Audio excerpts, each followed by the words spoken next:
Gulay iyong hahanap-hanapin kapag ganito siya inihain. Ginisang gulay, ginawang miti ni nanay, kaya paboritong gulay. Makulay ang buhay, makulay ang buhay sa miti, ginisang gulay.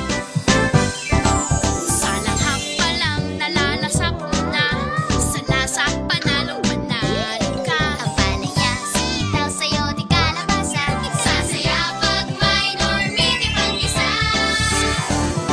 Makulay ang buhay, makulay ang buhay sa miti, ginisang gulay. Bawat subo at nguya may kasamang tuwa, busog sa